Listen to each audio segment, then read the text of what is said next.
우리는 지난 시간에 베스도 총독이 와서 이제 바뀌는 체인지하는 걸 봐야 돼요. 그러니까 무슨 말이냐면 벨리스 총독은 돈을 바라는 자였죠. 근데 그 총독한테는 어떤 일이냐? 그냥 2년 동안 바울을 감옥에다 두면서 심심하면 데려다가 하나님 말씀을 듣는 거예요. 그러면서 은근히 돈을 바라는 거예요. 근데 그 대목이 우리 지난 24장 마지막 절을 봐야 되거든요. 마지막 절을 제가 읽어드릴게요. 이때가 그러니까 2년이에요. 2년이 지난 후 모르기오 베스도가 벨릭스의 소임을 이어받으니, 그러니까 벨릭스 대신 베스도가 부임해 왔어요. 벨릭스가 유대인의 마음을 얻고자 하여 바울을 구류하여 두니라. 무슨 말이냐면 2년 동안 벨릭스가 유대인들에게 잘 보이려고 바울을 계속 감옥에 둔 거예요. 근데 사실은 바울을 풀어주면 바울은 죽어요. 그런데 이 벨릭스가 일부러 두면서 돈을 바랬던 거가 1번. 두 번째는 풀어주면 유대인들이 죽여버리면 소요가 일어나면 로마로부터 미움을 받으니까 벨릭스가 그렇게 안 한 거예요. 그러니까 2년 동안 있으면서 그런데 문제가 발생했어요. 무슨 문제가 발생했냐면 벨릭스 임기 기간이 지금 진행되고 있는 중에 열심당원들이 사고를 쳤어요. 계속 이 기간에 열심당원들이 혁명을 일으키는 거예요.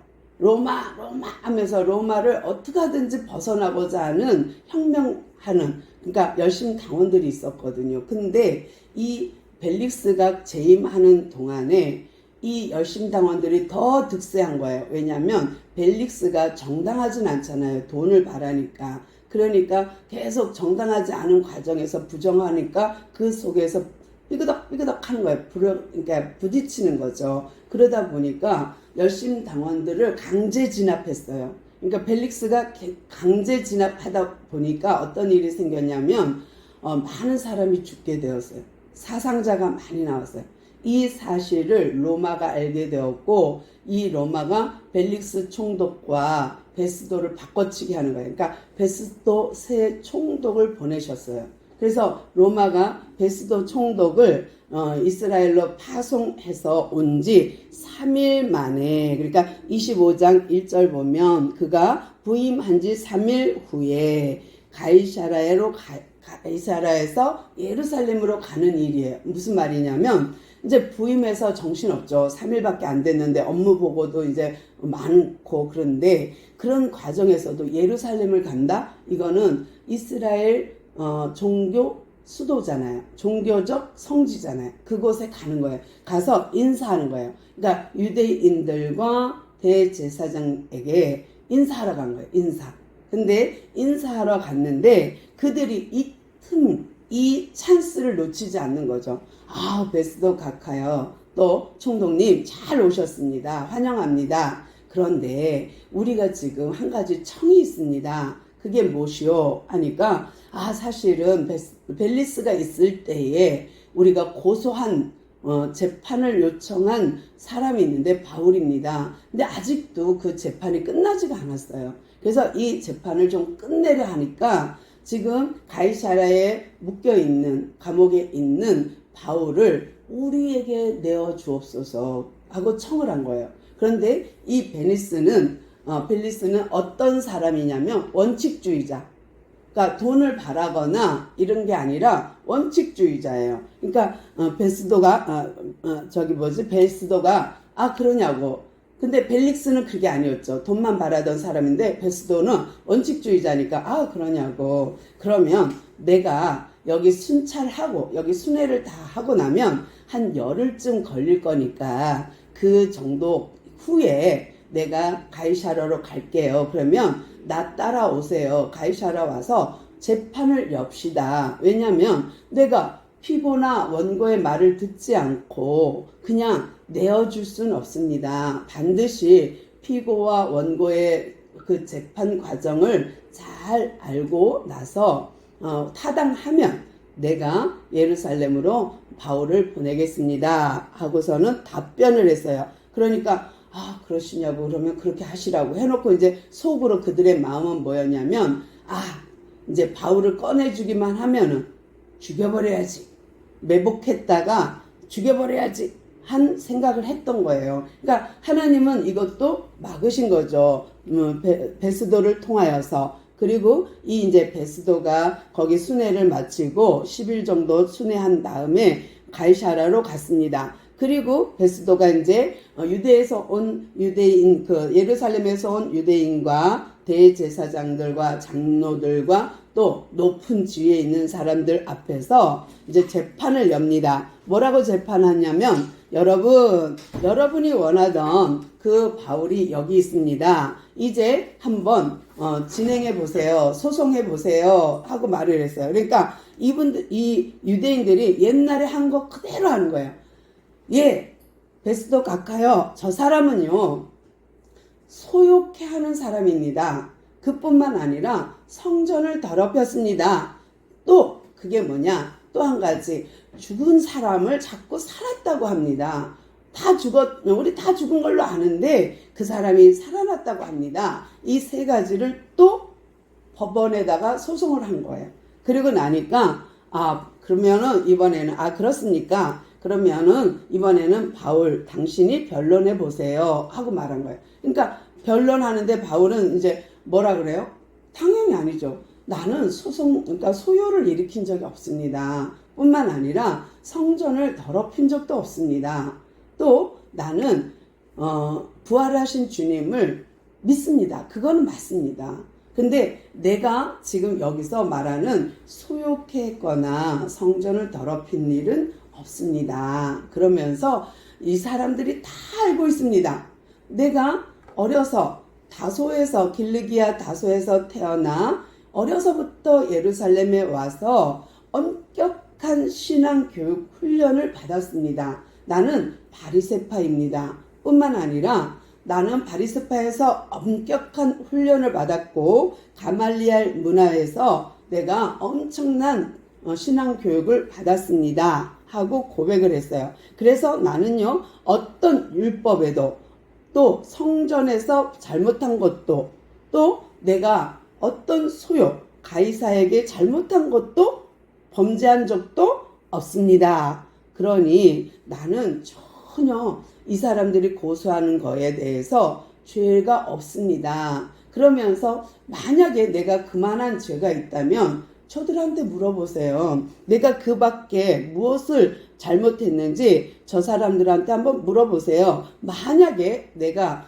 불의한 일이 있다면, 율법을 거스른 일이 있다면 그거는 내가 마땅히 죽을 것입니다. 그러니까 내가 불의한 일이 있어서 불의한 것이 찾아지면 무슨 죄가 있든 그 죄는 내가 달게 받겠습니다. 죽을 각오도 되어 있습니다. 얼마든지요. 하고서는 이제 자기 죽을 것도 각오했다. 내가 죽기를 사양하지 않겠습니다. 하고 말을 했어요. 그러니까 이 정도로 나왔는데 베스도가 가만히 보니까 별로 이거는 죽을 문제까지는 아닌 것 같아요. 그러니까 또 로마로 압송할 만한 사건도 아닌 것 같아요. 그러니까 슬그머니 이제 바울한테 말해요. 뭐라 그러냐면, 내가 보니까 너는 큰 죄는 안 졌어. 그런데 저들이 요청하니까, 유대인들이 요청하니까 너가 그러면 예루살렘으로 돌아가서, 왜냐하면 예루살렘에서 가이사르로 왔거든요. 그러니까 다시 예루살렘으로 가서 재판 받을래? 라고 말했어요. 그랬더니 바울이요, 아니요, 나는 안 가요. 가면 난 죽습니다. 베스도 각하가 나를 안 도와주면, 베스도 총독이 나를 안 도와주면 저는 저들의 손에 죽습니다. 그렇기 때문에 나는 가지 않습니다. 나는 오히려 이 가이사 법정이 뭡니까? 이 가이사라 법정이 뭡니까? 이게 로마 법정 아닙니까? 나는 상소하겠습니다. 윗 법원에다가 상소하겠습니다예요. 그러니까 지방법원에서 대법원으로 상소하겠다는 거예요. 그러니까 이 예루살렘 법원에서, 가이사라 법원에서 로마 법정으로 나는 상소하겠습니다 하고 말을 했어요. 그러니까 베스도가 또 난감해진 거예요. 왜냐하면 이분은 원칙주의자잖아요. 그러면 저의 요청에 의해서 로마에 가겠다 그러면 보내줘야 되는 거예요. 그러니까 베스도가 마음이 불편해지기 시작했어요. 상소한다고 이런 일로 어떡하지? 하다가 좋아요. 그러면 일단은 감옥에 가 있어요. 하고 이제 감옥에 갖다 넣었어요. 그리고 이 재판이 무기한 연기가 된 거예요. 내가 조금 더 봐야겠다. 이 사람에게 무슨 죄가 있는지 조금 더 지켜봐야 되니까 당신들은 그냥 가시오 해갖고 유대인들 지도자들과 대제사장은 갔어요. 그리고 이제 가이사라에는 바울만 감옥에 갇혀 있고 베스도 총독은 이 일에 대해서 고민을 하고 있는 거예요. 이 일을 어떻게 처리하지? 하고 있는데 며칠 지나자마자 누가 인사하러 왔냐면 베스도 총독에게 아그리빠 왕이 이스라엘 왕이 인사하러 왔어요. 총독의 새로 오신 부임한 것을 축하하러 인사하러 온 거예요. 근데 아그리빠 왕 이렇게 표현돼 있으니까 우리가 이름만 들어서는 로마인 같잖아요. 근데 이는 로마인이 아니라 헤롯이에요. 헤롯. 그러니까 헤롯 대왕은 에돔 사람이고요. 헤롯 1세는 그의 아들이고 지금 여기 나오는 아그리빠는 아그리빠 헤롯 2세예요. 그러니까 손주가 되겠죠. 손자. 그래서 아그리빠 왕은요. 어려서 이게 로마 가서 유학한 사람이에요. 우리가 사도행전 12장에서 어떤 사건이 있었냐면 이 아그리빠 헤롯 2세 위에 아버지 그러니까 아그리빠 헤롯 1세가 연설하는데 태양 아래서 너무 멋지게 그냥 골든마우스 입을 아주 막 열기만 하면 너무 잘 말하는 거예요. 멋진 말을. 그런데 그렇게 멋진 말을 하는데 사람들이 이거는 사람의 소리가 아니요. 이것은 신의 소리입니다. 막 이렇게 칭찬해 줘갖고 그가 교만해서 벌레 먹어 죽은 사람. 그 사람은 또 어떤 사람이에요? 이 아버지는 야고보를 죽인 사람이에요. 요한의 형제, 야고보 제자. 그 사람을 죽인 사람이에요. 근데 이 아버지가 계실 때에 그렇게 어마무시한 일을 당했잖아요. 근데 그 전에 어린 이 아그리빠를 이제 로마로 유학을 보낸 거죠. 그래서 가서 로마 황실에서 공부도 하고 그러다가 네로하고 친구가 되어서 잘 성장해서 이제 왕으로 이스라엘 왕으로 온 거예요. 그러니까 아그리빠 헤롯 2세입니다. 이 아그리빠 왕이 베스도 총독이 부임하니까 인사하러 왔어요. 아이고 안녕하세요 하고 인사하러 온 거예요. 오자마자 베스도가 하소연을 합니다.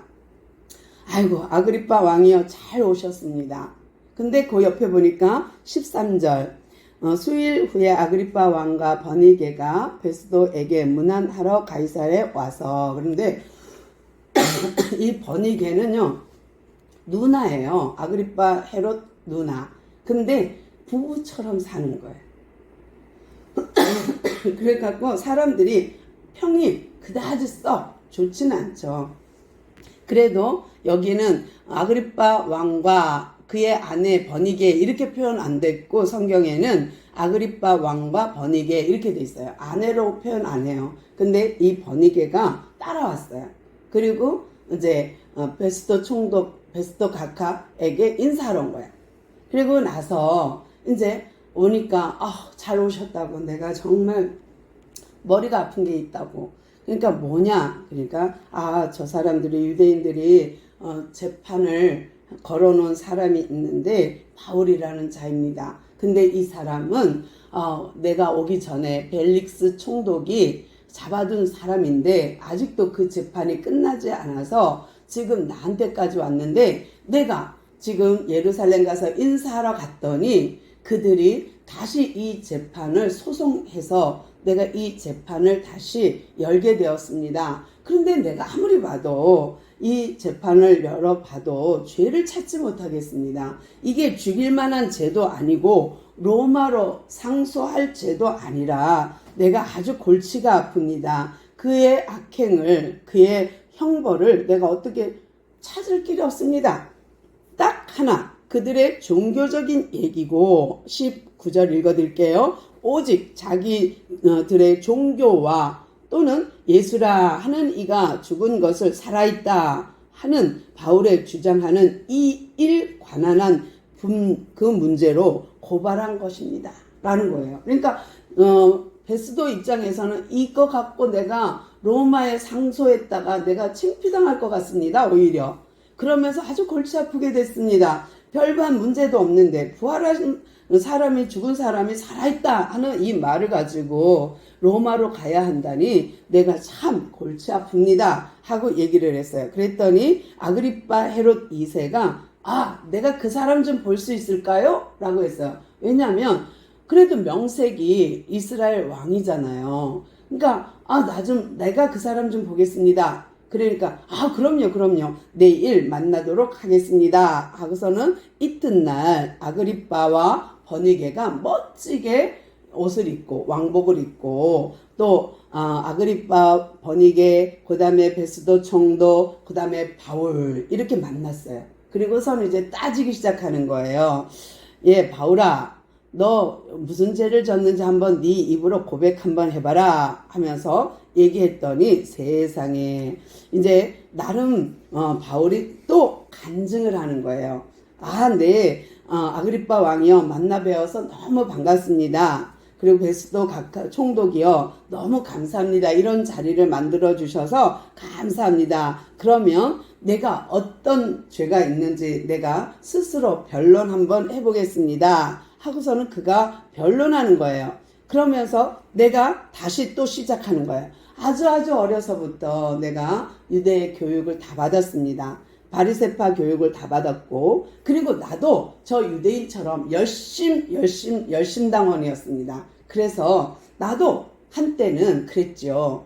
부활의 주님을 내가 믿을 수 없어서 그리스도인들을 잡아다가 감옥에 넣기도 하고, 또 거짓말을 유도하기도 하고, 예수를 모독하는 말을 하기도 하고, 또 죽이기도 하고, 죽이는데 찬성표를 던지기도 했고, 또 우리나라뿐만 아니라 이웃나라까지 갔었지요. 그래서 다메섹까지 가게 되었는데, 다메섹 가던 도중에 내가 부활의 주님을 만났죠.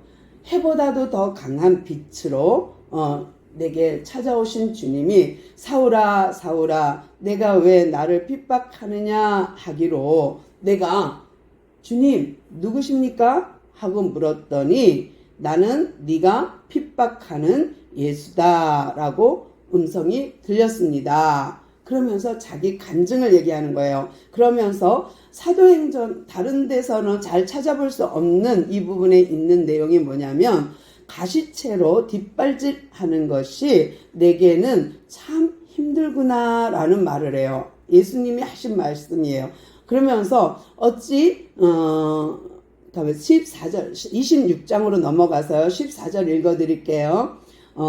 중간에 할게요. 내가 어찌하여 나를 박해하느냐, 가시채를 뒷발질하기가 내게 고생이니라. 예수님 하신 말씀이에요. 무슨 말이냐면, 우리나라는 소를 콧뚜레를 껴서 코로 잡아당기면 아프니까 따라올 수밖에 없잖아요. 그럼 콧뚜레를 낀 황소, 아주 큰 소도 어린아이가 끌어도 딸려와요.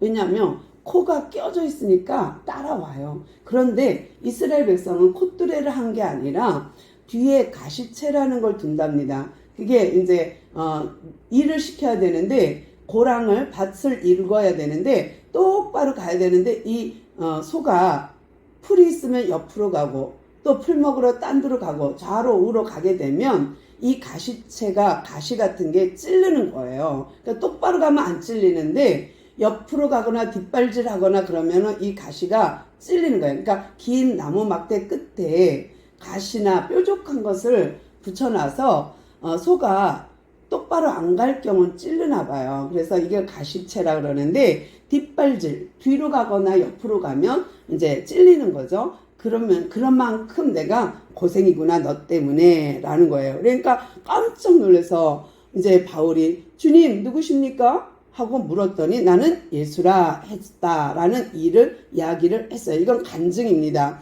그러면서 내가 어려서부터 유대인과 똑같이 이렇게 엄격한 신앙 교육을 받았을 뿐더러 그리스도인들을, 부활의 주님을 믿는 사람들을 잡으러 다니기도 했습니다. 그것을 아는 사람들이 저 제사장이요, 저 유대인들입니다. 그 사람들에게 공문을 받아서 내가 그들을 잡으러 갔기 때문이지요 하면서 또 덧붙인, 여기에만 나오는, 사도행전 26장에만 나오는 이야기가 있어요. 18절 이제 사명을 말해요. 예수님이 가시체 같구나 하면서 뭐라 그러냐면, 네가 이 모든 복음을 잘 받아들여서 이스라엘과, 17절, 이스라엘과 이방인들에게서 내가 너를 구원하여 그들에게 파송하여 선교사로 보내 그 눈을 뜨게 하여 어둠에서 빛으로, 사단의 권세에서 하나님께로 돌이켜서 죄 사함을 받게 하고 거룩하게 하고, 그래서 그 안에서, 예수님 안에서 기업을 얻게 하게 하려 한다라는 것이 바울의 사명인 거예요. 놀랍지 않으세요?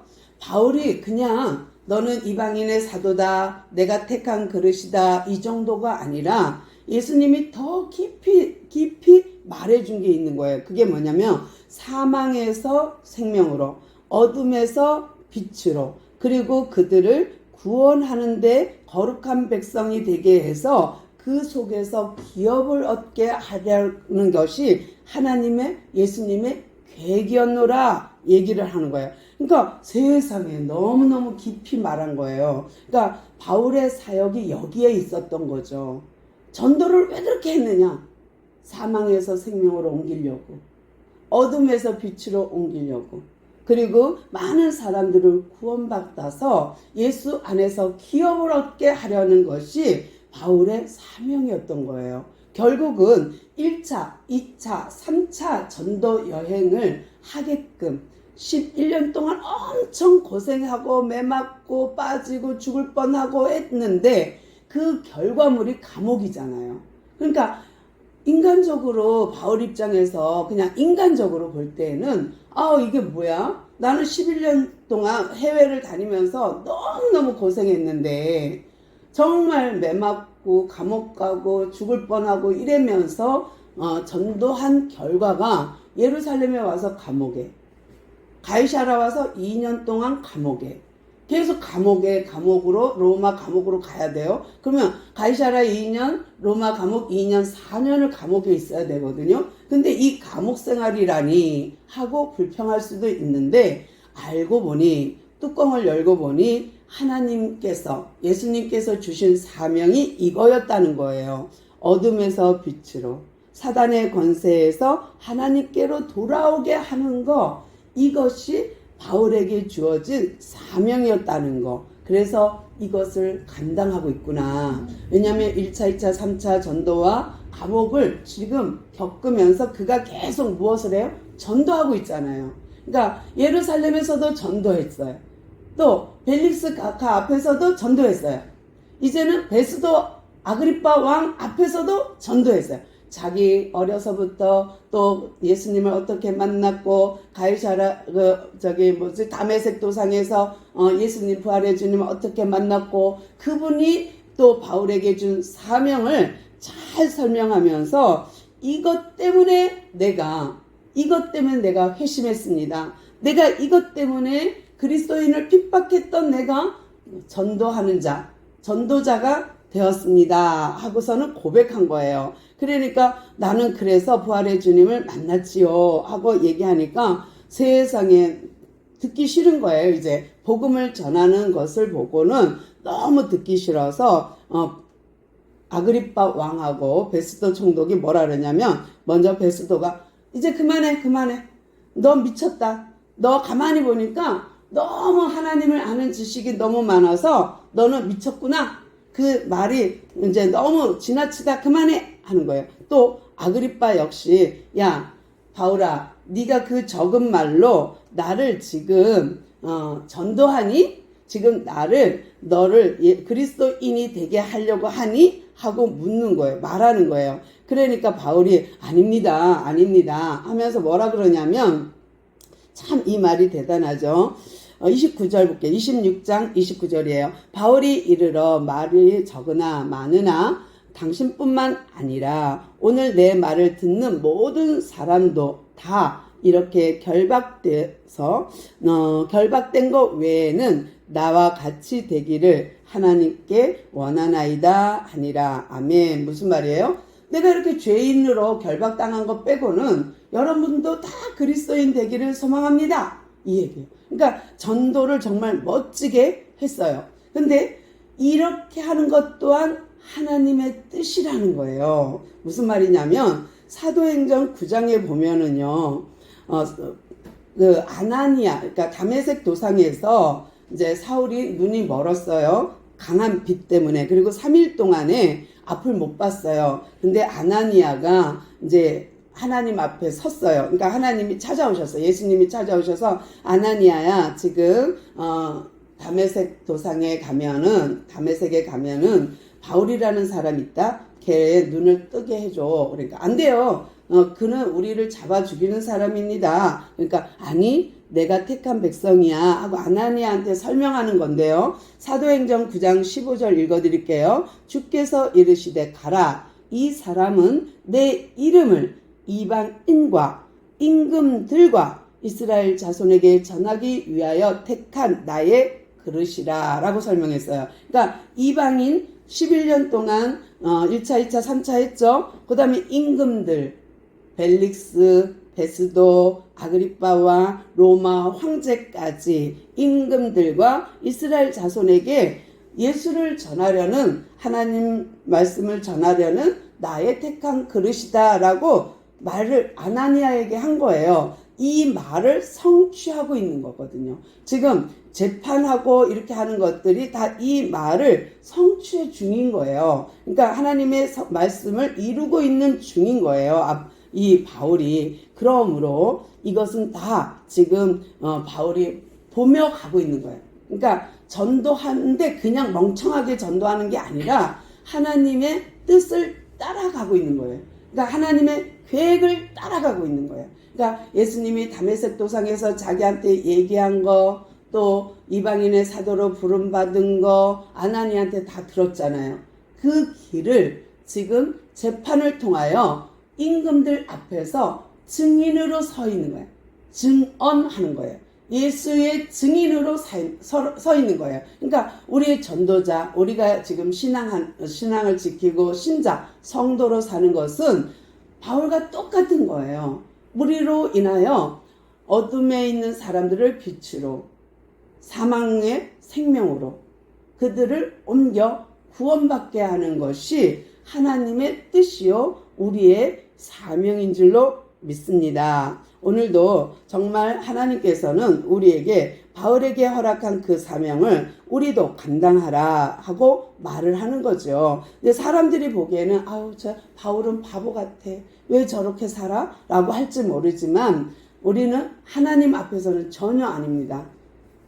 하나님 앞에서 하나님의 기업을 얻을 자는 우리는, 그래서 하나님의 빛의 자녀, 생명의 자녀, 우리는 그 예수님을 기업으로 얻은 자인 줄로 믿습니다. 이 아그리빠하고 베스도가 한 말만 조금만 더 보고 끝낼게요. 아그리빠와 베스도에게 이르되 뭐라 그러냐면, 아그리빠가 뭐라 그러냐면, 이 사람이 정말 만일 가이사에게 상소하지 않았더라면 석방할 수도 있었을 뻔하였다 하니라. 아무리 봐도 이 바울은 죄가 없네. 그리고 결박당할 일이 없네. 제가 상소만 안 했으면, 로마 법정에 쓰겠다 상소만 안 했으면 우리 능력으로 풀어줄 수도 있겠는데, 그러나 제가 상소했기 때문에 어쩔 수 없어, 로마로 보내야겠는데 라고 말을 한 거예요.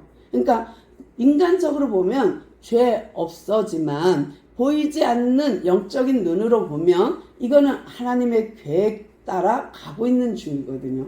그게 누가 막겠어요? 하나님의 계획을. 그러니 하나님의 뜻대로, 하나님의 계획대로 지금 바울은 이방인과 임금들 앞에 복음을 전하는 자로, 또 생명을 전하는 자, 빛의 자녀, 구원자로 옮겨주는, 정말 사탄의 권세에서 하나님께로 돌아오게 하는 일을 지금 바울이 감당하고 있는 것입니다. 오늘도 우리가 바울처럼 그런 사명 감당하는 주말씀교회 모든 식구들 되기를 소망합니다. 기도합니다. 주님 감사합니다. 오늘도 우리에게 귀한 말씀으로 권면해 주시오니 감사합니다. 우리도 이제 나아가 복음을 전하게 하시고 어둠에서 빛으로 사단의 권세에서 하나님께로 돌아오게 하는 우리의 사명을 감당케 하시고 또 우리로 하여금 정말 주 안에서 죄사함의 권세와 또 하나님의 이름으로 우리가 기업을 얻는 귀한 주님의 자녀 백성이 되게 하옵소서. 오늘도 주신 사명 잘 감당하기를 소망하오며 예수님의 이름으로 간절히 기도드리옵나이다. 아멘.